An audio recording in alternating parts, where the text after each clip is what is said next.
All right, well, welcome everyone. Thank you for joining us today.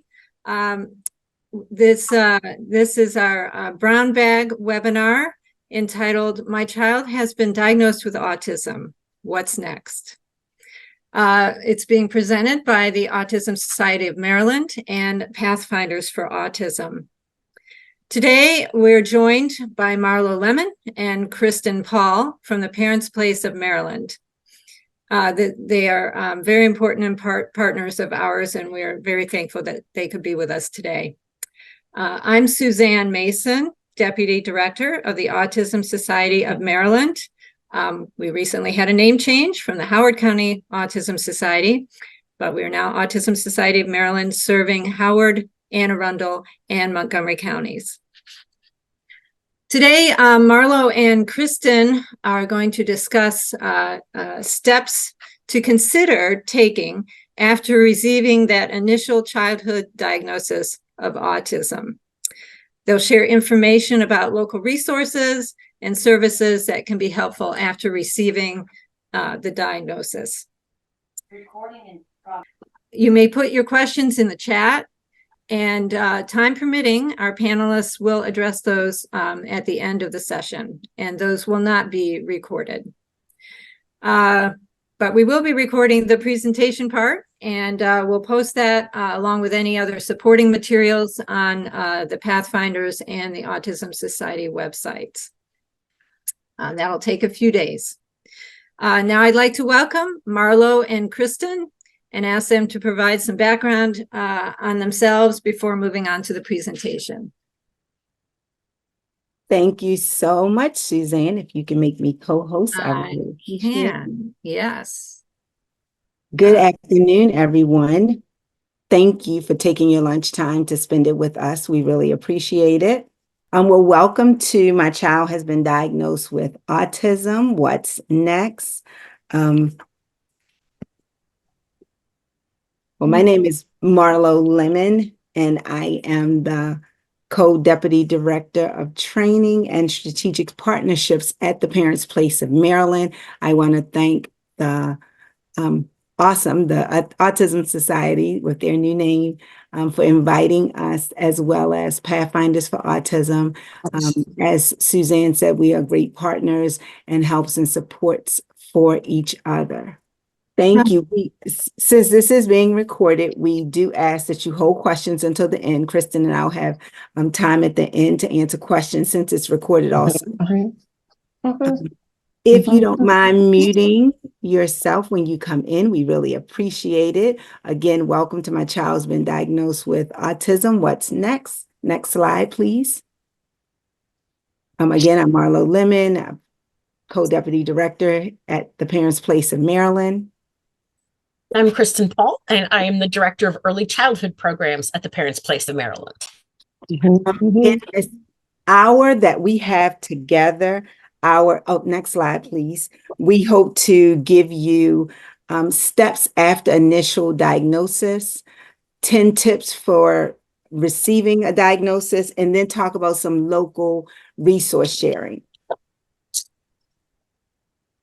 So our mission at the Parents Place of Maryland is to empower families as advocates and partners in improving education and health outcomes for children with disabilities and special health care needs, with a commitment to diversity and equity. So we are Maryland's parent training information and family-to-family health information center. That means we provide information on both topics related to special education and health information. So these are some of the services that we offer. Right. Our family supports are all free of charge to families. So we offer one-on-one assistance to families. We can do things like help you understand evaluation reports, review IEPs and other documents. We do some general resource sharing, topical trainings, leadership trainings, including Baby Leaders, the program that I manage for the parents of children ages birth to 5 with disabilities or special health care needs. And then Marlo runs the training on the other end of the age spectrum for the families of children who are entering or in transition at 14 and up. And we also do a lot of military outreach because Maryland has the 8th highest population of military personnel in the US. So one of the things that makes Parents Place in Maryland unique is that when families or providers reach out to us, we have firsthand knowledge of the systems that parents reach out to us about, because we are also the parents of children with disabilities and or special health care needs. So the little guy on the left is my 8-year-old Noah. He is a second grader who was diagnosed with autism and several other diagnoses when he was 33 months old. And this is my Y. This is my Matthew. And Matthew was diagnosed with autism when he was 20 months, started in early intervention, and my young man just turned 19. The first piece of advice that we would like to share is something I know that I would like to share initially, is that something that was said to me when Matthew was first diagnosed, and it was, this is a journey, not a race. And now having a 19-year-old, it was so impactful because this is a lifelong journey and we read so many things. And yes, we know that the young person's brain is still growing and developing when you're newly diagnosed, but you have to breathe because we do talk a little bit about self-care within this presentation. It is so important to take care of yourself so you can take care of your families. Another big lesson or high was other parents and families are the best resources. We had what I considered some of the best providers, and it was other families who got it. So it's good to get connected with different places, get connected with families, because they can tell you some of the things that they've gone through and understand just by being in a room that how important and how nice it is to close the door because you have an eloper. I also want you to understand that your child is still your child, even with a diagnosis. And that, remember, your child just learns differently, and different does not mean less. So Marlo mentioned self-care a little bit earlier.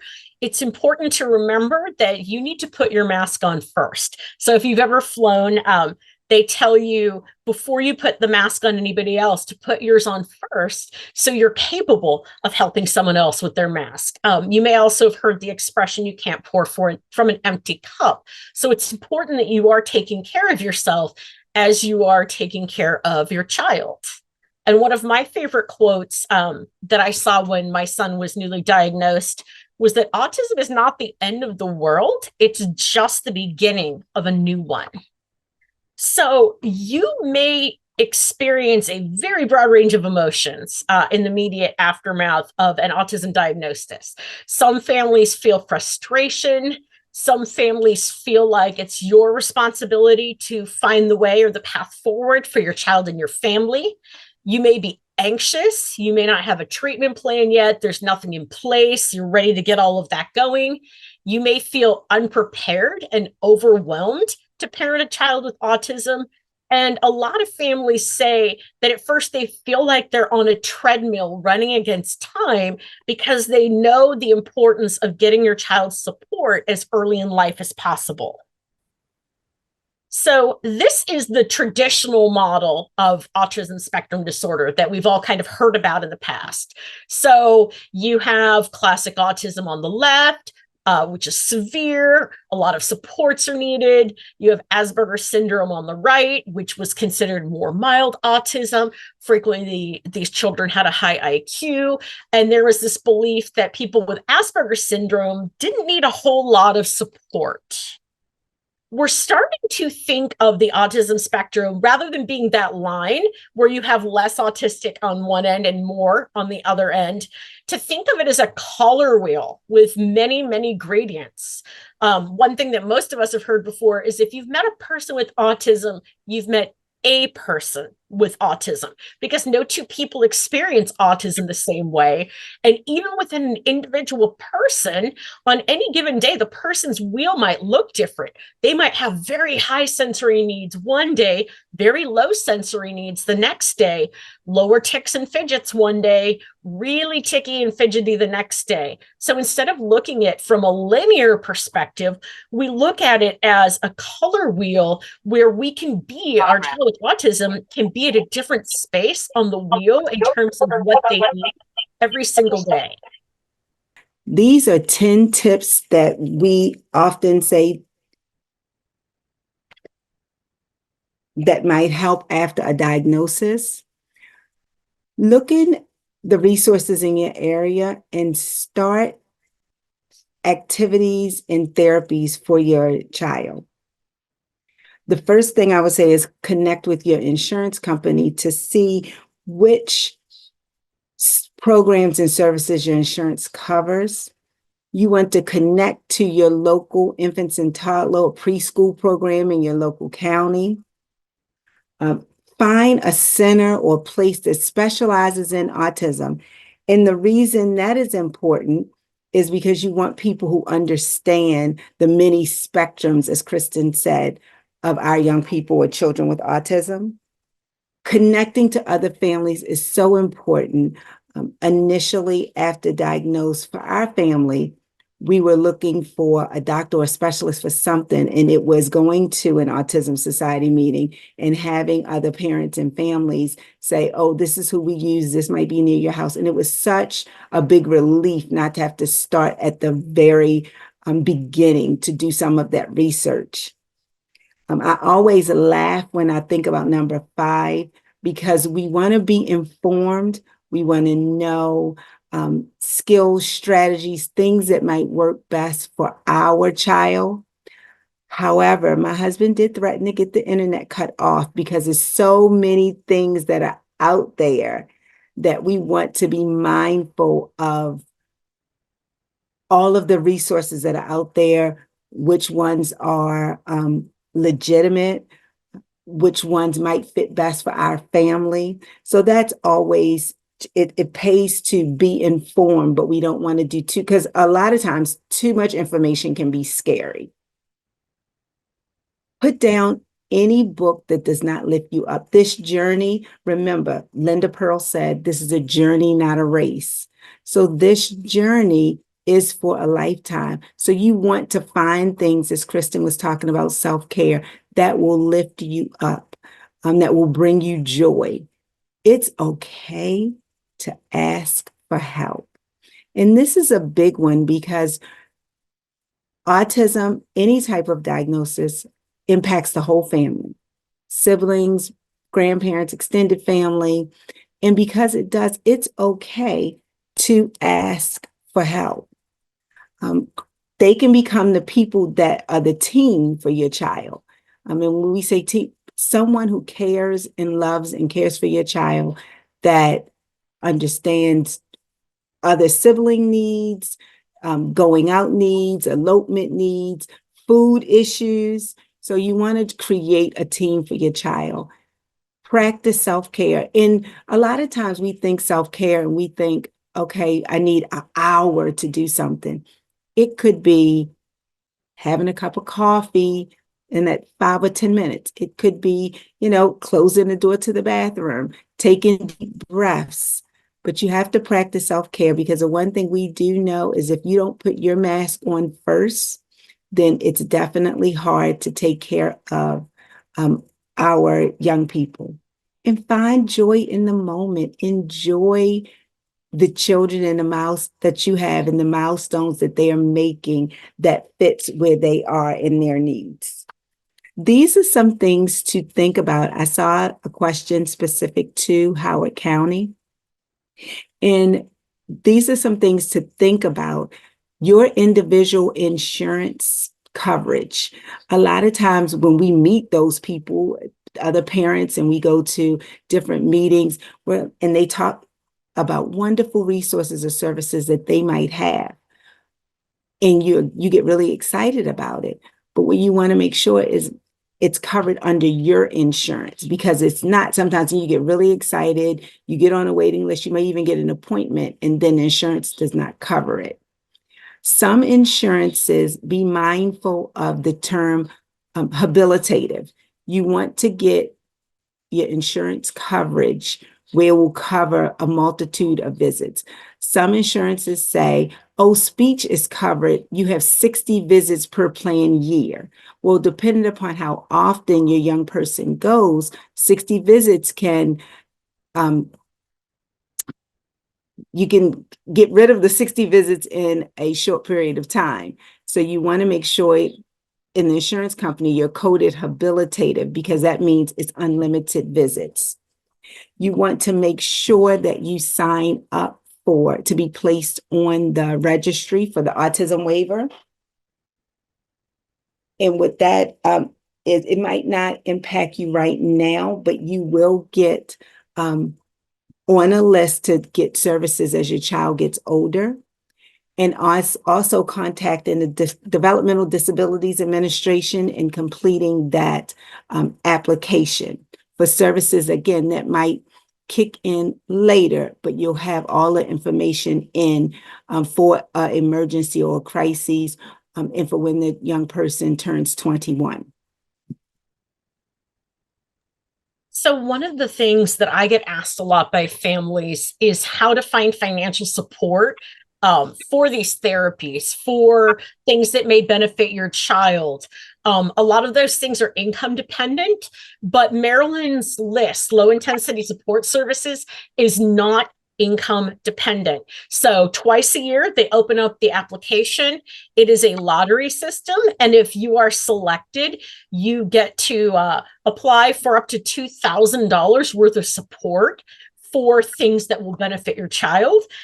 If we ever are chosen for lists, we are going to buy swimming lessons through our local therapeutic recreation program for our son. I know a lot of people who have used their list funds to get therapy services, to buy things like trampolines and other equipment to benefit their children. So definitely look into lists, because that one is not income dependent. There's also SSI, which are Social Security benefits, and those are going to be income dependent. So if you think that you're interested in SSI, reach out and see if you do qualify for those benefits. We have tried to come up with a list of local resources. The Parents Place of Maryland. We are as Kristen said, Maryland's Parent Training and Information Center. If you have questions from IFSP to IEP to transition, you can call our office. You can go to contact us on our website. And what that does is it will assign you a parent educator. And it could be a question, what does purposeful play mean on the IEP? I don't understand these particular documents. We have resources in English and in Spanish on our site. And we are available. We also, what's unique about us is the fact that every staff member has a child or a family member with a disability or special health care needs. So we can help you throughout the whole life plan spectrum of your child's development at every different stage. Pathfinders for Autism is a wealth of information. You can go in, and what I appreciate about the site is when there are resources, you can put in the mileage, and they can give you, again, we don't endorse any one or two particular places or things, but we can let you know the resources that are out there. But if you put where your address is, they can come up with the list of places and things that you need that's right within miles of your house. The Autism Society, by you joining the call today, you're already connected with getting. Oh, I think Marlo froze up, so I'll go ahead and move forward with the slide deck. So Autism Society of Maryland is a fantastic local resource.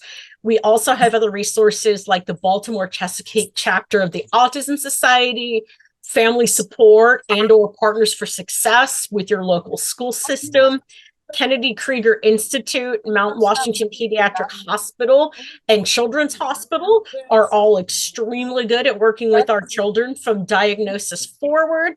The ARC is another excellent resource. There's a fairly newly established Lower Shore autism community that supports families on the Eastern Shore.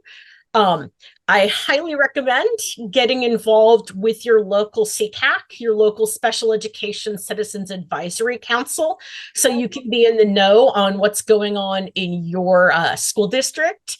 And also getting involved with the local interagency coordinating council for your county. So the great thing about LIS is it is an interagency council. So it's stakeholders from a wide variety of different places. So the health department, the school system, families are involved in the local interagency coordinating council. So these are all fantastic opportunities to meet other people and to get information that may help support your child and your family. So just a few final thoughts. Autism impacts the whole family. So it's not just the child with the diagnosis that autism is impacting. It impacts your whole family, which is why it's important to find your village, find the people that are supportive of you, find the people that are supportive of and want to understand your child and your family's needs. Remember that it's not your fault. A lot of people want to know, why did this happen? How did this happen? It's not your fault. It's a neurological difference.